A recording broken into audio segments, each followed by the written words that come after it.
கடைசியில் அல்லாஹ் அசுரர்களின் ராஜ்யத்தை அவர்களுக்கு எதிராக அனுப்பினான். அவர்களின் பெருமை மற்றும் சுயநலம் அவர்களை தோல்வி, அவமானம் மற்றும் சக்தி இழப்புக்கு கொண்டு சென்றது.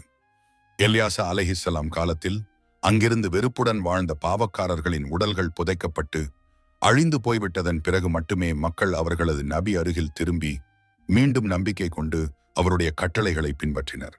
அத்தாபரியின்படி எல்யாசா அலைஹிஸ்ஸலாமிற்கு பிறகு இஸ்ரவேல் மக்கள் மீண்டும் உண்மையை விட்டு விலகி அவருக்கு பிறகு வந்த சில நபிகளை கூட கொன்றனர். இந்த காரணத்தால் அல்லாஹ் அவர்களுக்கு கொடிய ஆட்சியாளர்களை அனுப்பி மக்களை காயப்படுத்தி இரத்த வெள்ளத்தில் மிதக்க செய்தான். இல்யாஸ் அலைஹிஸ்ஸலாம் பல அதிசயங்களை செய்தார். அவர் யுத்தங்கள் மற்றும் கடுமையான காலங்களில் தனது மக்களை ஆதரித்தார். ஒரு குழந்தை இல்லாத பெண்ணுக்காக அவர் வேண்டிய போது அல்லாஹ்வின் அனுமதியால் அவள் குழந்தை பெற்றாள். இறந்த குழந்தைக்காக வேண்டிய போது அல்லாஹ் அவரை உயிர்த்தெழுப்பினான். சிறிய அளவு உணவினாலேயே பலருக்கு பூரணமான உணவு கிடைக்கச் செய்தார்.